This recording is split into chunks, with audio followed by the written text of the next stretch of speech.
new platform, huh? Again. Fashion CEO Agenda 5 Priority Framework.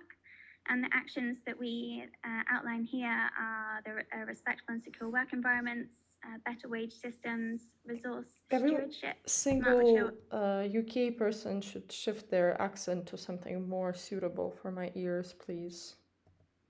And here you can just see a snapshot from our executive summary to really see how we've designed the priority chapters in the report. So firstly, we define and give context to each of the priority areas, why that priority area is important, what are the potential opportunities that this priority area presents for the industry, and also the key actions that we believe the industry must take in order to reach that net positive fashion industry. Next slide. So today's focus is on respectful and secure work environments. Within this priority area, we provide guidance on how to uphold human rights for all people employed along fashion's value cycle. And we'll discuss this more in today's session, while we see great progress being made amongst fashion's leaders in improving working conditions, contractual agreements, occupational health and safety, and much more. We also know that a lot more action really needs to take place if we are to secure respectful working environments for all workers. So in the report, we outline 4 key areas for action. These include the adoption and implementation of responsible purchasing practices, driving equality and empowerment, improving the terms of employment, and also implementing and developing key social protection systems. Next slide. Thanks. So to really help the industry in implementing these actions that we outline in the report, we guide the reader towards existing key credible industry resources and tools in order to support that implementation process, as well as provide tangible case studies of best practices of actors already in this space driving improvements. Next slide. Great. So lastly, we also, within the report, we tap into the ever-changing legislative environment, really preparing the industry for upcoming changes in policy and what to be aware of in the coming years, as well as a deep dive into current industry progress, looking at the primary data that already exists and highlighting where the industry currently stands in this priority area. So next slide, but I will finish here. As I mentioned, please do go to the GFA website. The report is freely downloadable, so please do go and check it out. But I will now hand back over to Christina and enjoy the session. Thank you. Thank you so much, Felicity, for the very good overview of the report. I just want to mention that the chat is now enabled, so you can use it. And if you have any questions for the panelists or for the session or in general, please put them in the chat and we will have a Q&A in the end of the session. And with that being said, I have Faith next to me, my colleague, who's the moderator of this session. So Faith. Thank you. Excellent. So we've had an overview of the GFA Monitor tool from Felicity. And before we jump into this panel, which will aim to bring to light a lot of the information in that document, I'm going to invite Janet from Social and Labour Convergence Programme, who's been a big part of powering the content within the GFA Monitor, to just set the scene a little more with a very short introduction to your work. And then we'll jump into the panel discussion altogether. So Janet, I'd love to hand over to you. She just cut her bangs just now. Thank you. So maybe we jump in immediately at what SLCP is, and I promise I keep it short because probably we have a mix of people in the audience. Some know about SLCP, some don't. But what I really like to, apart from a quick summary on what we do, try to get across is, say, the power of convergence, working together, how that can create impact, and how also the data that we can generate from there, how we can use that to really drive change. So, and with that, We on the should next stop slide, calling I have work labor. example. Oh, yeah, we first jump, into a bit of the context why we are working together with the GFA.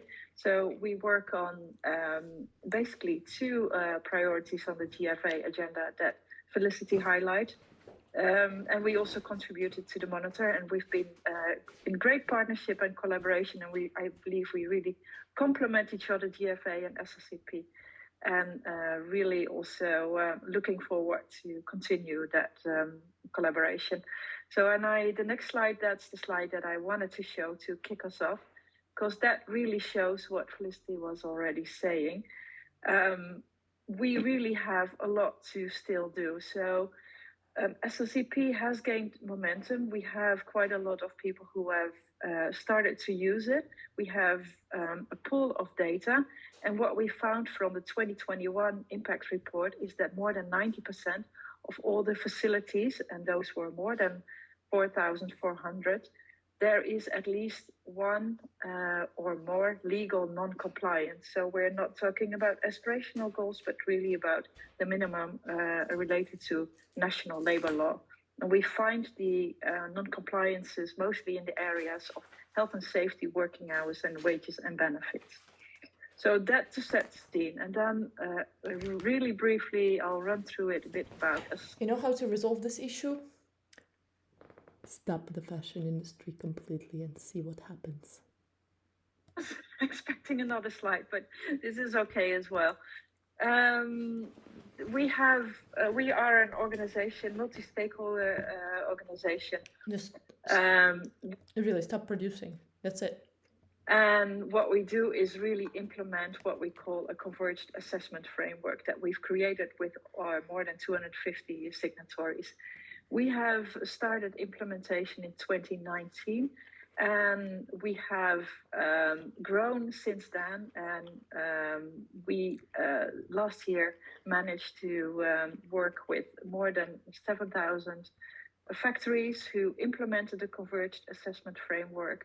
And this year we will grow to 11,000.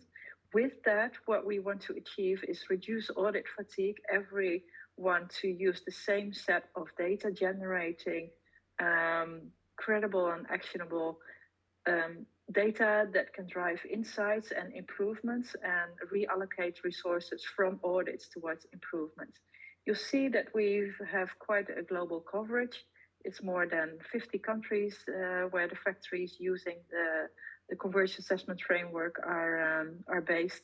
And also sometimes I hear that SLCP is only for the bigger factories. Well, I think we're quite diverse, and you see that in reality, almost 50% of the assessments is done in small and medium-sized enterprises. Let's move to the next slide for a bit more info.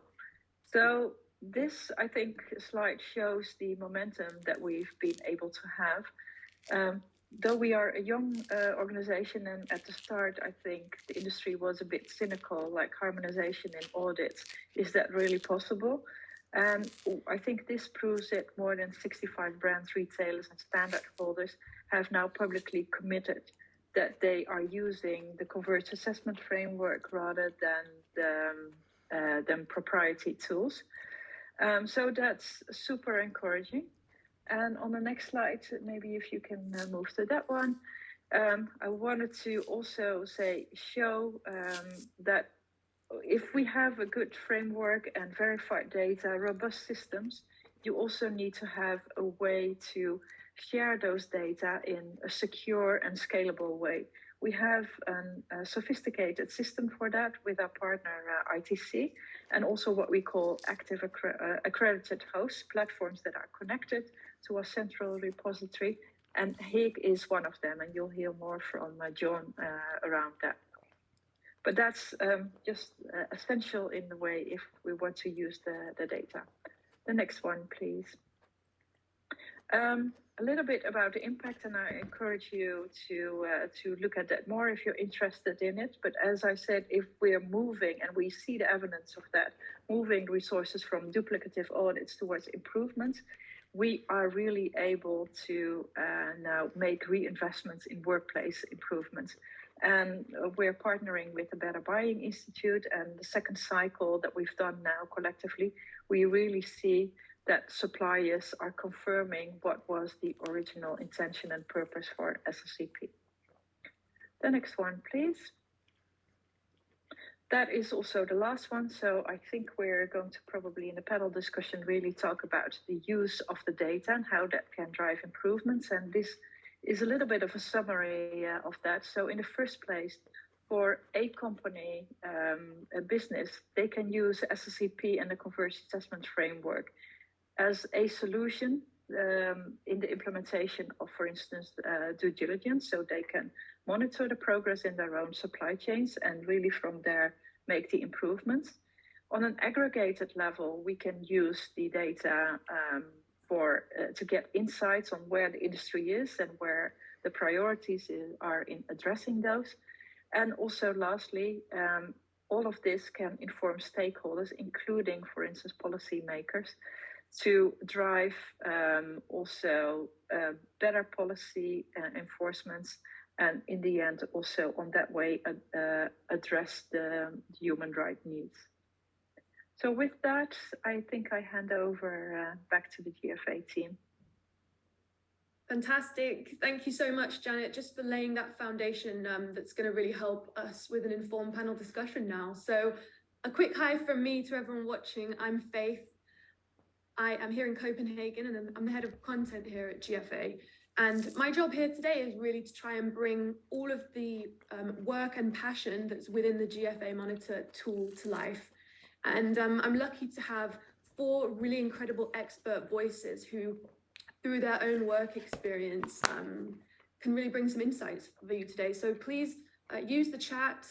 This is a great opportunity to interact, to get your head around anything that you might find confusing about this work, and to join the community, basically. So to start with, just before this panel, I just liked my Twitter that says decentralized fashion Twitter. It says, my imagination, meditations, and astral travels are much more fun and exciting to immerse myself into than any AI or human-generated digital trash. Visualize future, not death of humanity. Okay? She liked it. Talking about and have been working on for many years across the industry. So with that, let's start this panel. I am going to kind of introduce each speaker as I direct a question to them. So first, I'm going to head over to John. John's the Chief Technical Officer at HIG. And John, I wanted you to help us get started with some context. I know that you worked early on with the SLCP's infrastructure. And I know you're also quite excited about the traction that we're seeing within the brand community, especially in terms of using this framework. So could you talk to us a little bit about the shifts we're seeing and what role technology is playing in helping us address respectful and secure work environments? Yeah, definitely. I think, all this is based on an insight that the SLCP had very early on, which is it wasn't enough to come up with a shared standard of content. You needed a technology platform behind that. That's been a really critical insight. And what we're seeing that technology decision that was made early on create are some really interesting new opportunities. And the 3 that I pay attention to the most is we are seeing more and more brands come to us and talk about how they can leverage SLCP data. Historically, a lot of those brands would not even have that conversation because social data can often be kept in a secure silo. It's a must-have mission critical for a lot of these brands. And so historically, for them to give over any control or any ownership or any collaboration around that was really, really hard.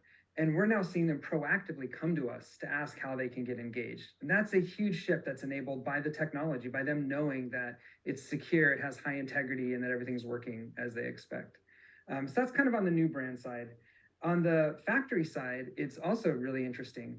If you saw the last masterclass, Abhishek talked about this really critical component of the SLCP, which is the idea that the factory owns their own data.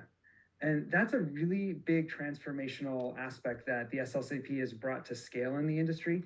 And what that actually is it's a transfer of ownership of data from brand silos and lockboxes to the users and owners of that data, the facilities and factories that produce that data.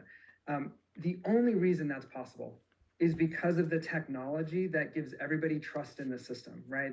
They know that the SLCP will hold it securely, that the data is permissioned and everybody knows where the data is going and how it's getting there. That really robust and now scaled and battle-tested technology platform that the SLCP has built is giving everybody confidence to give that ownership, to relinquish control back to the factory. And that's really, really cool.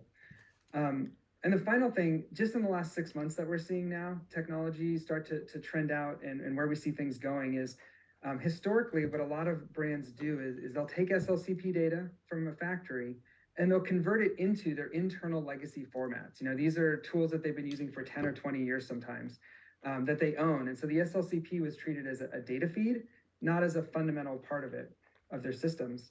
They're now initiating conversations with us where they're saying, how can we now begin to just build our systems directly on top of SLCP data? They're starting to realize the benefit of shifting to a common standard for workflow, for performance improvement, and for things like cost savings internally, right? They trust this technology platform enough to begin to scale their efforts directly on top of that. And we'll talk more about it later, but us all sharing this common data and this common view, like Jeanette said, is so important for scaling all of this work. So those are 3 things I think that have changed because of the technology tools that the SLCP has brought to bear here. Cool, thanks, John. I mean, we're definitely feeling an increased momentum, especially from the brand community in this topic, and that's been represented by how many people are joining this webinar and how many people have signed up. So thank you everyone in the audience for being here. And John, I liked some of your points in sort of shifting from those legacy formats to something that's a bit more unified. So I'll just now pass the stage to Nin. Nin, you're the Director of Responsible Sourcing and Sustainability at Target. So we're looking to you as the brand insight, the brand voice in this conversation.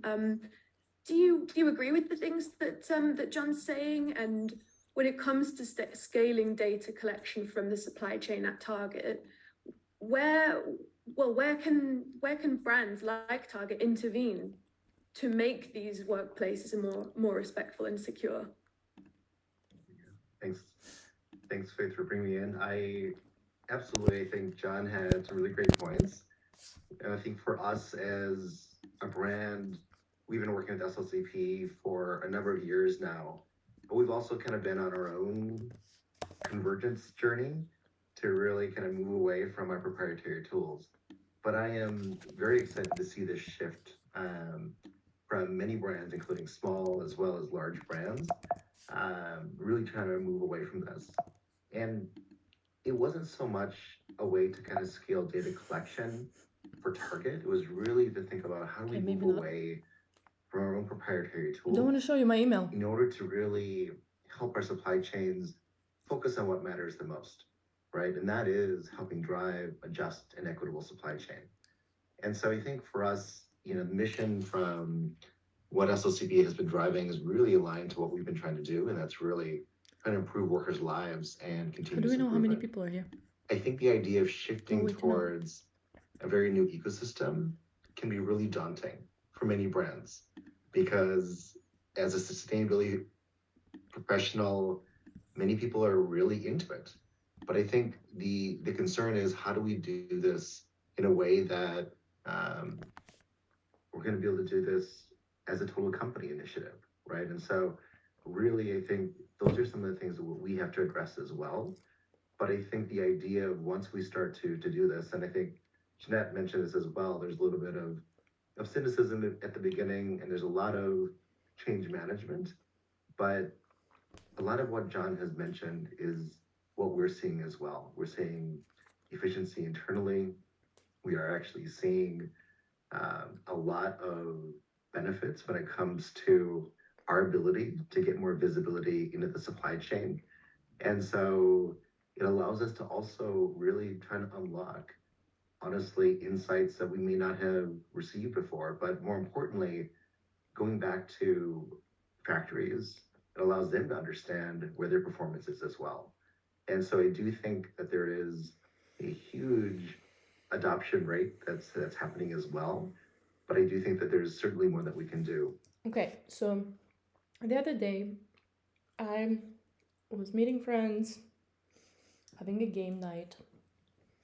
One of the girls who I didn't meet before, haven't met her, younger, around 23, 5, I don't know. She just came to Metaslavia recently, and she's working as seamstress. She hates her job.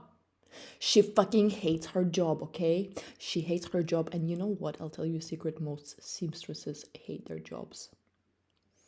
So all this hate energy is put into your garments, you beings. How do you feel about that now?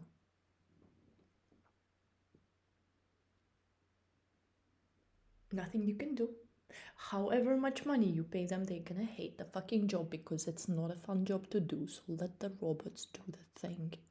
And you governments of the countries that are basically using slave labor to create garments for Westerners, take care of your citizens. Figure the fuck out what to do.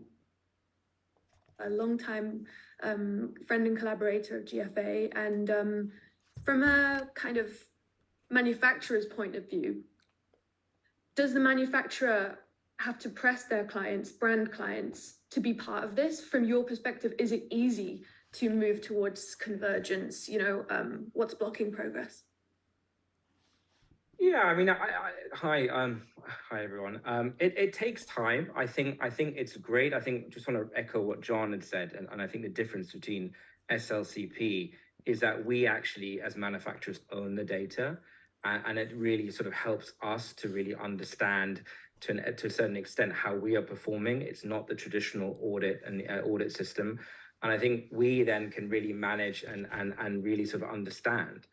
I think we're sort of seeing this convergence now between, I mean, I'm really a big fan of the whole ESG terminology, because I think really ESG really brings it all together. As a traditional factory, we looked at, for me, when I joined the business, and I've been involved in my family business for over 25 years, when I joined the business, it was very much around environment, and sustainability was all about environment, and then we had HR for the social. But I think this terminology has really now allowed us to really sort of bring it all together. I think the ESG terminology also has helped us as it's being used now in valuations and other relationships with external stakeholders as well. And I think the SDG framework has also helped us to really understand it in a more simple way. And I think the G in element allows the G in ESG really helps with the convergence side, because it then really allows us to really, to a certain extent, put in a strategy, because governance is key. I mean, you can look at E and S as separate, but the G element allows and really sort of make sure that there is a strategy with clear KPIs. And I think we're all beginning to see the benefits of that in the industry. What I do think that needs to happen, though, is when you're looking at the two together, you need to really understand the impact of what E does. Some impacts when you take actions on an element of E, what it does on S. And I was at an event a couple of weeks ago talking about this. And I think we're beginning to see that there's a lot of focus on sustainable fashion, but that will have an impact on the social side as well, and the future. So I think that, we need to really be clear on that going forward. Thanks, Nicola. Yeah, absolutely. And now just back over to Janet, maybe to respond to some of those points. Thanks so much, by the way, for sharing more about the SLCP. And for all of you, thanks for being part of the GFA Monitor. By the way, audience, it's free, download it. It's a tool full of more instructions and insights on all of this. Janet, could you tell us a little bit more about, we talked about data a lot, but could you just kind of like tell us how the current use of data is underpinning the fashion industry challenge on this topic today? Like in simple terms, how is this data unlocking progress? I would say in in different ways. So maybe to start with echoing what Nin said about, say, the crux is that we can trust the data. Is the data credible and actionable? And I think what we are trying to do, and that's a continuous journey, and we work with a lot of partners on that, but to ensure that we're asking the right questions, that we have the right checks and balances in place to ensure also the quality and the integrity of the data. But how it unlocks progress. So first and foremost, I think a unified, robust way of data collection verification in a way that previously where manufacturers and you can speak to that were being asked 10, 20 times a year to do an almost similar audit.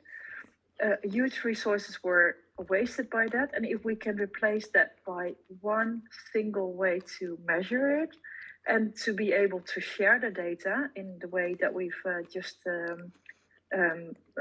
shown, that already can unlock a lot of resources that can be reinvested and reallocated towards capacity building programs, training programs, improvement programs. On the higher level, the fact that we have a unified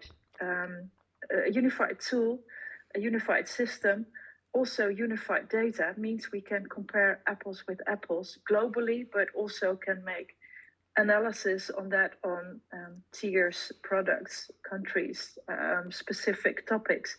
All of that can help to get more streamlined understanding and insights.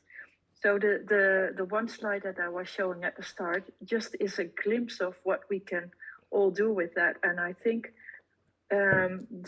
the way that we can unlock the insights, if we do that well in the right governance and the right understanding, for instance, if a company wants to use the data for their own supply chains, but you can also scale that to other areas. You can work with investors, with academia, with the ILO governments, get the insights to understand where we are, where are the priorities, and also what are efficient ways to address that. We have done, I think, a lot of work in the past 25 years, but it's been a bit scattered and using a bit different tools. We now have a new opportunity with unified methodologies to come to the next level and to really use the data to drive improvements for all stakeholders. Thanks. And we've seen that it's really needed. Just repeating, 90% of the factories still not even compliant with the local law. Yeah, I was kind of taken aback by that insight that you shared in the deck. And so I guess what you're saying is that uniformity in this way helps us all across the industry have the same reference points. And my main takeaway from your answer there is that when we're all speaking the same language, it really takes the pressure off manufacturers, especially, to keep speaking in 100 different languages and 100 different audits, right? Fantastic. Okay. So now I've got a few more questions I'd just like to ask the panelists to answer quite briefly now. Back to you, Nin. From your experience, how has your corporate sustainability team efforts shifted as a result of some of these tools, perhaps towards supplier development? I think this actually goes hand in hand. You know, I think for Target, what we've always said is, in order for us to be able to really lean into capability building and supplier development. I don't understand people who still work for freaking Target or any other mass retailer like this. And excuse me, I know Target quite well. I really do. And no, Target. You're gonna close all the fucking shops and you're gonna fire every single person who worked with you, and you're gonna figure out, you government of the United States, gonna figure out what to do with all the people who lost their jobs, because we stop it. We stop it as an industry. We stop it as whole retail to produce trash for humans who need nothing but just food to survive and touch and intimacy of a loved one. That's it. They don't need nothing else. I dare you. I dare you not to. Try to not eat food and see how your body reacts. Okay? Be birtharian. See how that works. How you, GFA, can invite Target people there. Target is a killing machine, just like whatever other, And look, yeah, of course they're trying to be nice and cute and do everything in a sustainable way. But when you do it in such mass scale, there is no way that it can be sustainable. You loving people. I love you so much, so I care so much. That's why I am shouting this to you, so that it really gets to your brain. Greenwashing, just like your jacket, greenwashing, GFA. That convergence and how you see that shift changing in the wider fashion sustainability movement? Well, I think to a certain extent, I think we need to, obviously every industry is now looking at these sort of valuations in terms of when you look at the whole ESG. And I think, in terms of resources, retailers, we as a manufacturer now really putting that all together in terms of how we evaluate. And having been involved in both environmental and social sort of tools, I was on the board for the SAC for a while, been involved in SLCP. It really is becoming part of the norm now in terms of how you evaluate assessment in the factories. And as I say, I reiterate my point of what I said earlier in terms of as we also now begin to understand ourselves, how we can create impact and sort of going forward to, what we need to do as a manufacturer and how we're going to survive in this new industry. And I think we need to cover all these aspects. I think the framework of the SDGs is a key aspect of all 17 relate to the apparel industry.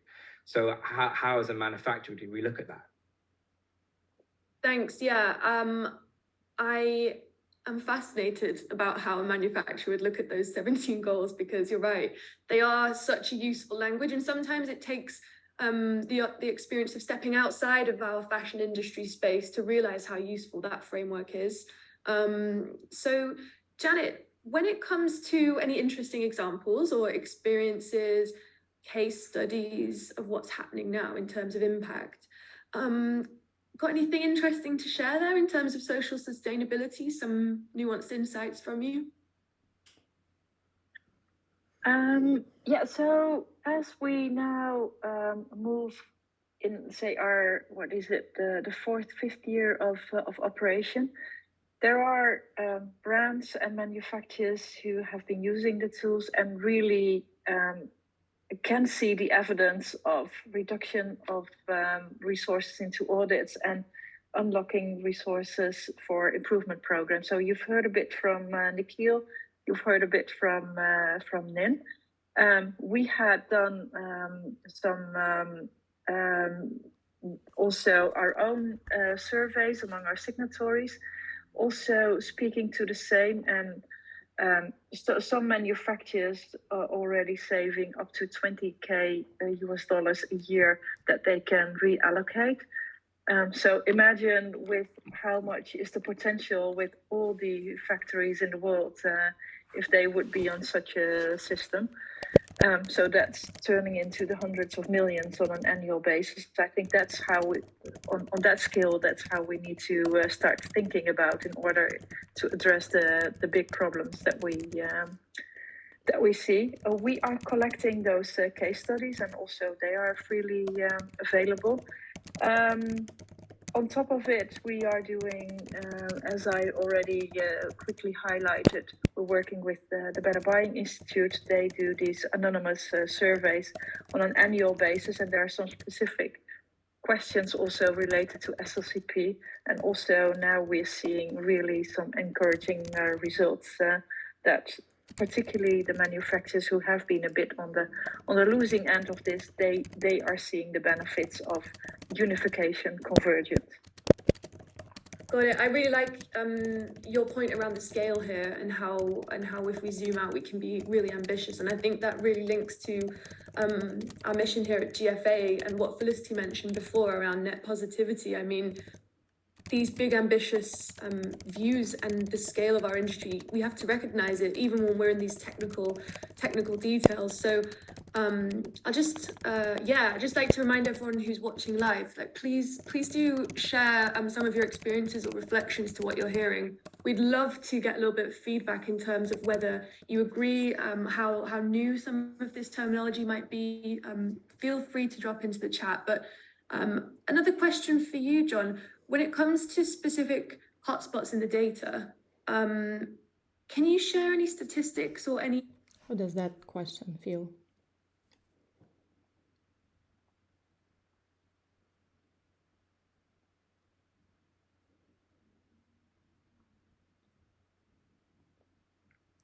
Being produced.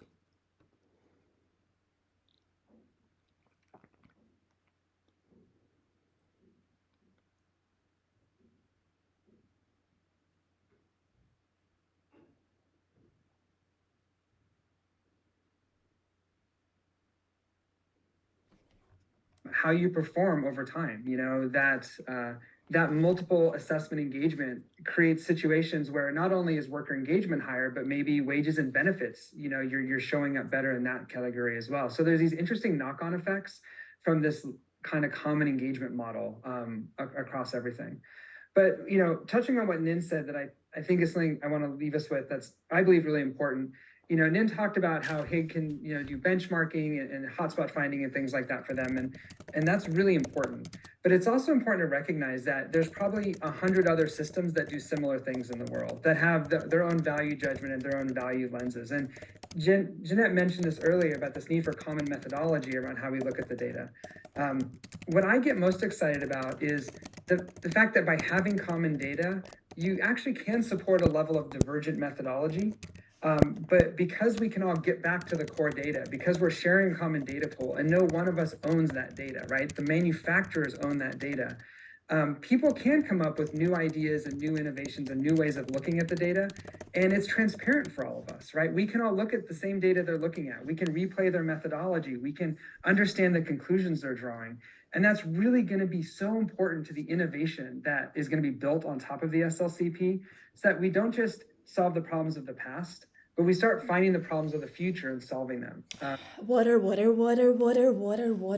That's why I left the corporate job, and I'm never gonna fucking come back unless I am gonna tell you what to do, corporations and governments. You fuckers. Get it? Change over time. And can I just add to that as well? Because I think we really saw during the pandemic, and this is where the whole point of what this tool is, during it's an assessment during the pandemic, when a lot of physical audits were not able to happen, right? A lot of good news came out. I mean, a lot of the manufacturers were really able to use the tool and understand their own so what they, in terms of their own actions and how they could improve themselves. And I think it's really important because I think it really changed the whole dimension of how we look at this going forward now. And there was we hear a lot of bad stories about the industry and manufacturing, but there were a lot of good things that we learned about ourselves that we were then able to implement. And that came from the manufacturers themselves being able to control and own the data. Cool, thanks, Nigel. So we've got a few more questions that we kind of prepped with the panelists, but if it's all right with you four, I'd just like to jump to some of the comments and questions in the chat box. So one person under the name Full Moon in the chat kind of is asking a couple of different things, but what I thought was most interesting was the comment that I think companies should take responsibility for training consumers in terms of their consumption patterns. Now, that's not what I meant. In terms of respectful and secure work environments, would anyone like to jump in and maybe share their thoughts on how the two are somehow connected?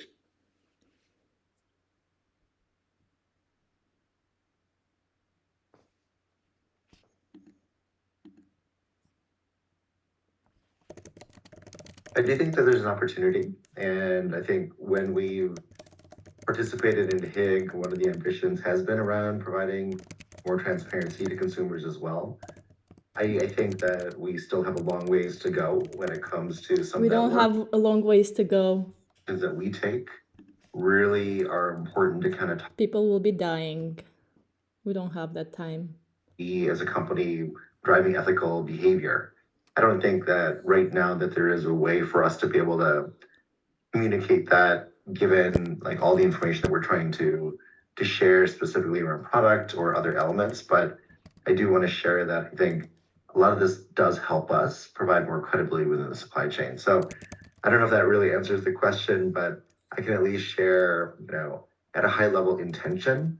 I think that we do have a long ways to go when it comes to addressing some of that very specific consumer information. But our goal here is to ensure that we are being as transparent as possible with our factories and supply chains as well as their performance. And so that's why tools like SLCP and other programs that we participate in are really important when it comes to helping us drive an ethical supply chain. So, but I'll pass it back to you. Yeah, and I think also if we all able to speak the same language, I think it'll be much easier. So there has to be this common language. There has to be this convergence in order for that to happen. So I think once that happens, then again it makes it much easier to then communicate with the consumer. And I think that we're heading in the right direction. This is what we're doing with this tool as well. But I think we're heading in the right direction for that to happen very soon. Thank you both for, John. Another point on that, it's not just common data formats, it's also that the data is accessible for the first time. And if you have the data being accessible with common data formats, you have that opportunity now to open up in ways that weren't possible before, I think. So I think the trend lines are going in the right. Slavery, labor, the whole industry is set upon the slavery, labor. Wake the fuck up, fashion. But I think what's really helpful for me, at least, is to anchor this work in transparency. And John, your point around it being accessible and other points around it being factory owned, I think are super, super insightful. So thank you all for responding to that question. And thanks for asking it, of course. I've got another question here from Cassidy. How easy is it to integrate the SLCP with other supply systems or tools? Is it compatible with other tools? Can anyone speak on this? Maybe Janet or John?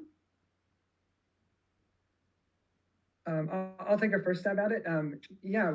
So many of our customers take their SLCP data through our system or directly from other systems, and they embed it right into their back office. The data formats are super simple, really easy to understand, and compatible with pretty much any sort of platform that was built in the last 20 years. They were designed that way. They were designed to be ingestible by the larger ecosystem. So you're never going to find a file import SLCP, but if you could, do something as simple as open an Excel spreadsheet, you have access to your SLCP data, and it only scales up from there. Maybe I can just add to that. I think what I can talk about our experience in terms of trying to manage multiple data sets, including SLCP. And so I do think there is an investment that needs to happen. Absolutely agree with John that there is accessibility. But I think you have to be able to understand how do you want to use the information, right? Are you going to use it in its raw format, or will you be using this to compare it against your own standards? And so those are questions that as an organization, you will have to answer, right? Especially as you're trying to kind of manage various standards here as well, because a lot of the data that's coming from SLCP really is, I would say, neutral and objective data, right? And so there's some information such as international labor standards as well as country labor laws and in partnership with Better Work that isn't necessarily neutral. There is an element to be able to understand kind of that element as well, or the judgment, I should say. But most of the information is there so that you can compare that against whatever standard you are using as well. So just want to add that I would say, although it's there, it will take some time to kind of think about and operationalize as an organization, but there's a lot of great support, especially from HIG and SLCP, in terms of how to make this happen.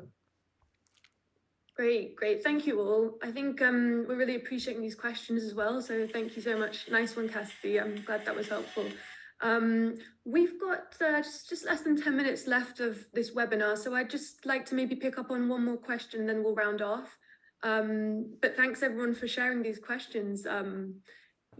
We've got a lot more GFA masterclasses to come in the next couple of months. So maybe you'll be able to answer my difficult questions we've then, got one Faith. question around the cost for manufacturers. in terms of cost sharing for implementing a system like this, would anyone like to, in the group, add insight on that? Maybe Nikhil from a Ultimately, if we're doing this for multiple customers, it should technically reduce our overall cost because what we were spending before. So if the same assessment, if more buyers adopt the SLCP, it should theoretically and will, it will obviously reduce our overall cost of what we were doing before. And there's a lot of data that we also get from it that will, help us in our own sort of operations as well. So overall, it reduces the audit, which is audit fatigue, which is what we're trying to do with this. Yeah. And then obviously should theoretically reduce the cost, which it does, and I think results show that anyway. Thank you so much for that clear answer. In which case, I'm going to wrap up this part of the discussion now just by giving all of you on the panel, and thank you so much for joining us and being so engaged with this topic and bringing it to life. But maybe a last word from each of you. It seems like, linking to Felicity's last slide in terms of policy, it feels like this era of voluntary initiatives is starting to wind down, and I just wonder what's next. Could each of you give a very brief kind of like closing comment and just looking ahead? Starting with you, John. Yeah, definitely. I think from our perspective that, if you were leading edge over the last 2 or 3 years managing data in this way, that's going to be the price of entry soon, we think. We think that the industry is going to have to learn very rapidly to collect this data at scale to support the emerging regulatory environment, the need to show tangible progress. And showing progress is no longer going to be a yes/no check mark on a form or a certificate that you upload to a website. It's going to be deep primary supply chain data that's owned by the factory that we all use together transparently. And that means we're all going to have to collect a lot more data, and we're going to have to work closely with our manufacturing partners to help them source it, collect it, own it, manage it, and do that alongside of us. And the best way to do that is through common standards like SLCP, scale technology, and these partnerships between institutions, corporations, and the supply chain. It's the only way we're going to scale up the data requirements to what is coming at us very, very quickly, we believe. Nin, your thoughts very briefly to close? Yeah, I love that. I agree with that. I think, honestly, it's going to continue to be a standard, and we're going to continue to move deeper into the supply chain, including tier 2 and beyond. I think the quality of information is going to continue to be a focus area for us to be able to help support human rights due diligence, but also thematic areas, whether it's gender equity or improved wage systems. But I think it's also important that we continue to think about, how this data is going to continue to be able to be shared with stakeholders in order to really drive impact where we want to see this as well. So my closing comments. Thank you. Thanks, Nin. Janet, what are your thoughts, just to close? Yeah, fully in alignment with what has been said before. So just building up on that, I think that the crux of it is we need to collect a lot more data. The data needs to be meaningful. It means that, say what we've said, data-driven is, I think, the future. Scalable sharing is also the future, but you also need the right interpretation level of how to drive the change. Data is data, but it only is valuable if there is a right interpretation with it. And I think it needs to start with the alignment against local law and the international labor conventions. That's, I think, the critical mass. And the last comment, as much as I appreciate and I'm proud of our own achievements and the collective achievements where we're soon heading towards 10, 15,000 factories that are going to use this converged assessment tool and all the opportunities that come with it. We have, just in the apparel sector, a world of probably 80, 100,000 factories. So that's a world to win, and we need to address and get the information from all of that. So that's going to be a huge effort. Yeah. So positive, but also a lot of opportunities still that we all need to work on together. Thanks for that reality check, for sure. And Nikhil, what would you say to round off? Well, brief- I think everyone's talked about getting data, so we're also going to be getting a lot of data. What are we going to do with Unless data, your internet right? And really I breaks and then you can access no data at all. And what you gonna do? What are you gonna do? Tell me. You're gonna lose your job. Everyone will. and how do we understand the needs of everybody, and how do we support each other to get ultimately to achieve our ultimate aim? Thank you, absolutely. And I guess just a round-off point from me is just thanks to everyone for joining, of course. And let's not forget that this work is so centered on really trying to honor the well-being of the many, many people that so desperately deserve respectful and secure work environments. And it can feel quite technical, it can feel very process or data-driven, but it's at the end of the day a very human story. So for those of you in the audience Until the robots will who are replace them. working on this within your own jobs and businesses, do download the monitor.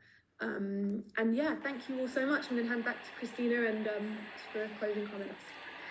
Sure, and thank you, Faith, for moderating this session, and thank you guys for being there. I only have a couple of slides that I really want to show to you guys, and I think this leads right into what we just talked about. So I really want to call all of you out there, stakeholders, partners of the industry, to actually participate in this fashion industry target consultation that is a project led by GFA and UNEP. Where we try and identify and converge existing industry targets, which is much in line with a lot of what we just talked about. So the deadline for taking part in this is now 10th of February, and we will share the link in the chat for you guys to sign up if you're interested. And we will also share it on email afterwards together with a recording of this session. And on another note, so we have talked a lot about the monitor in general, specifically on the first priority, but we have 4 more priorities to cover from the CEO agenda and then in the monitor. And these 4 priorities will be in 4 different masterclasses, 1 for each month. You know, we can do nothing besides stopping. We can't overcomplicate already complicated system. I think you all understand that because nobody wants to handle this amount of data and rely so much on technology. Have to go local completely, stop production overseas. It's okay. Everyone's going to be fine. You know what I mean? Everyone's going to be fine. If government is going to introduce UBI, everyone's going to be okay. And government will have to do that instead of investing in the war. That's all from me. And you? Yeah. Thanks everyone in the audience. Thank you to our speakers and partners who have all, of course, inputted into the monitor itself and today. So, yes. Thank you. Thank you so much, guys. So it's cold here in Copenhagen and dark outside, so we better get out. Enjoy the rest of the day. Bye. How do I even keep my patience when I go to these industry calls? I don't know.